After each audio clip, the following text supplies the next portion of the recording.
Құрметті әріптестер, рұқсат болса бастайық. Бір өтініш бар, ұялы телефондарыңызды өшіріп қойсаңыздар. Қайырлы таң. Уақытта келгендеріңізге, біздің жобамызда қолдап жатқандарыңызға көп рахмет. Бүгінгі мәслихат ғаламдық ашық Википедия энциклопедиясының қазақша тармағын дамыту жобасына арналады. Баспасөз мәслихатына аталмыш энциклопедияға иелік ететін Wikimedia Foundation қорының қамқорлық кеңесінің төрағасы Тим Чен мырза қатысып отыр. Қазақстан парламенті мәжілісінің депутаты Мұрат Абдуламитұлы Абенов қатысып отыр. Қазақ энциклопедиясы редакциясының басшысы Бауыржан Өміржанұлы қатысып отыр. Менің есімім Рауан Кенжеханұлы, Вики білім қоғамдық қорының құрылтайшысы боламын. Рұқсат болса, мен жобамыз туралы мәлімет берейін. Содан кейін әріптестерімізге сөз алады. Осыдан кейін сіздердің сұрақтарыңызға жауап беруге дайын боламыз. Википедия 2001 жылы негізі қаланған ғаламдық әмбебап және ашық энциклопедия болып табылады. Оны басқа өз секілді жобалардан ерекшелейтін ең басты дүние бұл энциклопедияның ішіндегі мақалаларды жазатын және дамытатын пайдаланушылардың өздері. Осының арқасында Википедия энциклопедиясы 10 жылдың ішінде әлемдегі бүгінгі таңдағы ең танымал 10 веб-ресурстың қатарына кіріп, ғаламдық қозғалысқа айналды. Қазіргі таңда ай сайын Википедия энциклопедиясына 400 миллионнан астам адам кіріп қарайды. Энциклопедия 281 тілде жұмыс істейді. Осы тілдердегі жазылған мақалалардың барлығын бірге санаған кезде 18 миллионнан астам мақала бар. Соның ішінде 3,5 миллион ағылшын тілінде. Бұдан басқа миллиондық межеден асалған 2 тарау неміс және француз тілдерінде. Орыс тілінде жазылған мақалалардың саны бүгінгі таңда 700 мыңнан асты. Бірақ өкінішке орай осы энциклопедияның қазақ тіліндегі тарауының дамуы кең жер алып отыр. Сол себепті біз осы жобаны қолға алып, энциклопедияның қазақша тарауын дамыту жобасын бастап жатқан жайымыз бар. Біздің мақсатымыз демеушілердің, әріптестердің көмегіне жүгіне отырып, қазақша мақала санын кейінгі жылдың аяғына дейін 200 мыңға дейін жеткізу. Сондықтан осы жылдың аяғына дейін созылатын жобамыздың алғашқы кезеңін тәуелсіздіктің 20 жылдығына 200 мың мақала деген айдармен жалпыұлттық акцияға айландырғымыз келеді. Және осы ретте біз құрметті журналистер, баспасөз құралдарының өкілдері, сіздердің көмектеріңізге өте зәруміз және қолдап көмектеседі деп үміттенеміз. Бұл жобаны қолға алудағы түпкі мақсатымыз интернеттегі қазақ тілді мазмұнның контенттің дамуына септік ету және сол арқылы ақпараттық дәуірдегі қазақ тілінің өміршеңдігін күшейтуге тағы бір жол ашу. Бұл жобаға мұрындық болған және жобаның бас демеушісі Самұрық Қазына ұлттық әл-ауқат қоры болып табылады. Сондықтан мүмкіндікті пайдалана отырып аталған қордың өзіне және осы жобаға жанашырлық танытқан қордың басшылығына ризашылық айтқымыз келеді.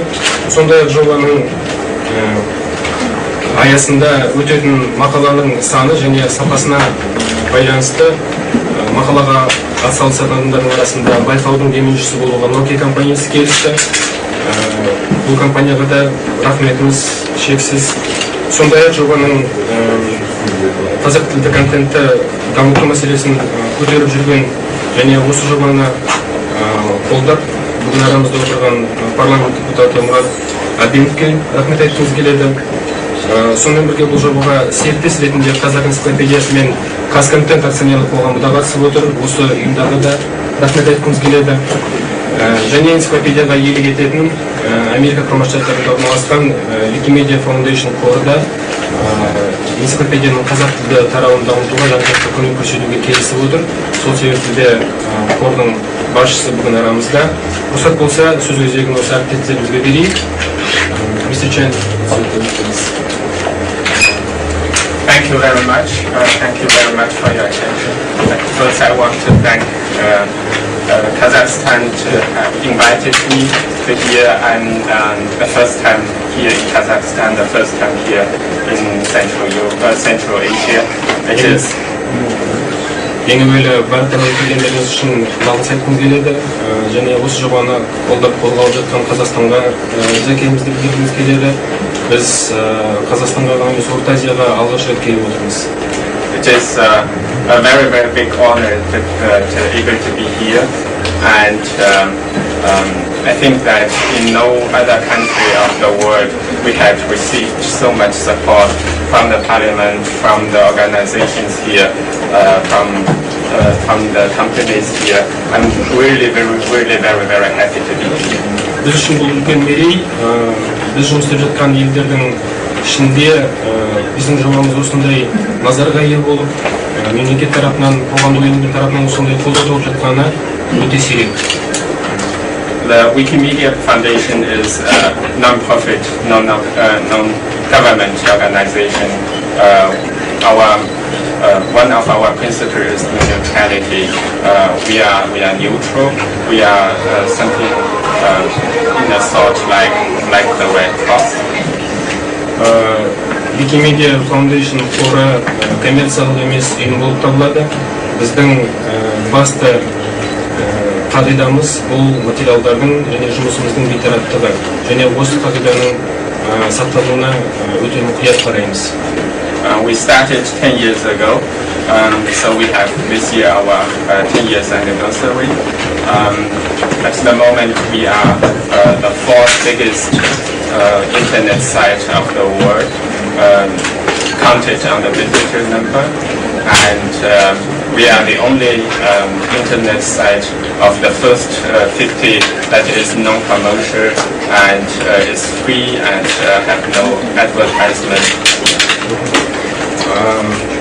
Қазіргі таңда Википедия энциклопедиясы дүние жүзіндегі кіріп қарайтын адамдар саны бойынша номері 4-ші веб-ресурс болып табылады. Бұл коммерциялық емес және жарнамадан ада жоба болып табылады. Сонымен де ерекшеленеді және алғашқы рейтингтен жоғары тұрған сайттардың ішінде коммерциялық емес жалғыз ғана сайт. Our mission is to provide free knowledge to everybody of the world in their own country, in their own language. And this is very important for us, that we are not dominated by one language or dominated by one culture. It is important for us to provide the language as the people who use those language and who speak those language. Википедия энциклопедиясының басты құндылықтарының бірі бұл әр тілде барлық адамдар өз тілінде еркін ақпарат алмасуға, ақпарат алуға жағдай жасау. Және барлық тілдердің дамуына және сол тілдердегі еркін ақпарат алмасуды біз өте қатты қолдап соған жағдай жасаймыз. And that is also why it is so important for me to come here to support Kazakh Wikipedia and its community. It is very important to have a community in the country, to have a community that provides their knowledge. Сол себепті біз бүгін сіздердің шақыруларыңызбен осындай келуге келістік. Википедияның төңірегінде бөлек қауымдастық құрып, сол қауымдастықтың өз қолымен өзіне қажетті ақпаратты бөлісуге жағдай жасауы өте маңызды дүние.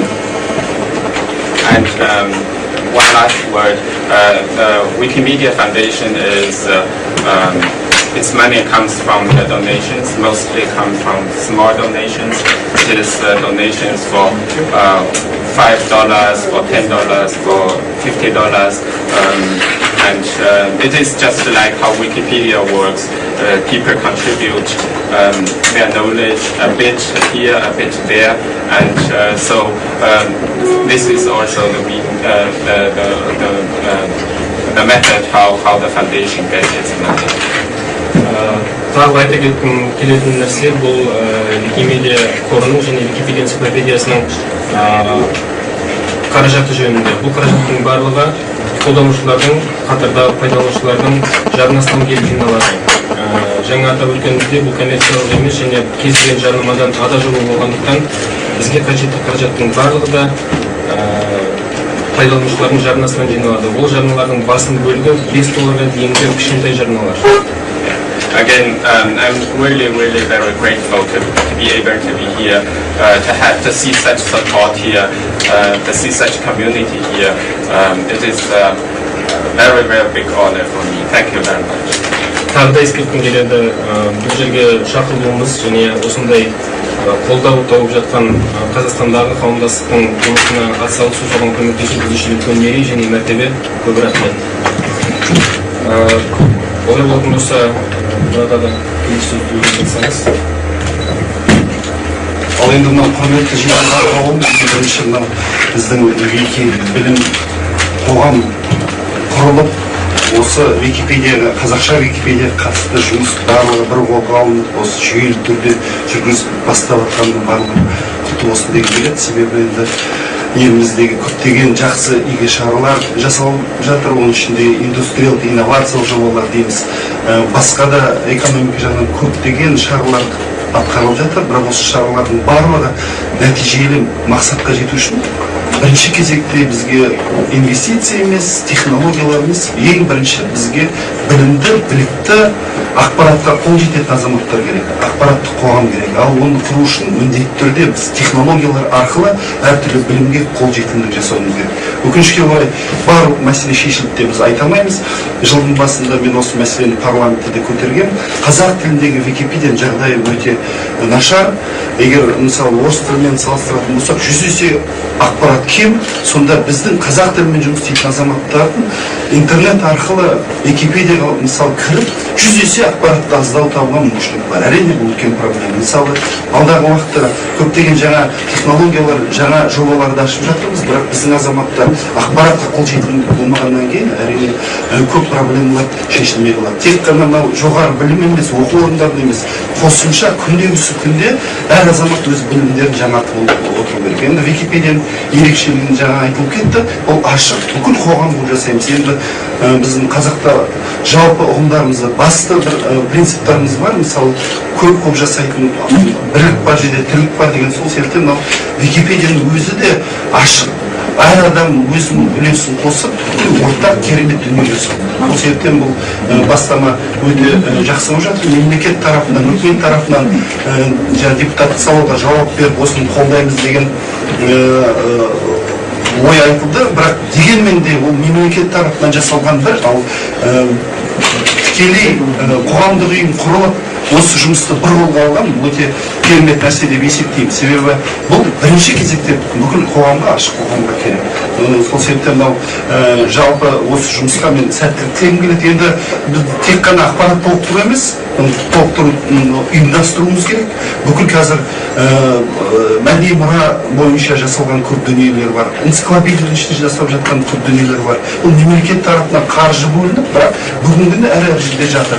Кейбіреулер цифрлық түрде жасап дайындалып қойған, бірақ Википедияда жоқ өкінішке орай. Соның барлығын салу керек. Оқу орындары қаншалықты жаңағы диплом қорғап жатыр, жаңағы әртүрлі ғылыми жұмыстар бар. Оның барлығы қазір ақпаратты интернетте жоқ өкінішке орай. Осының барлығын салып, үлкен жұмыс жүргізу керек.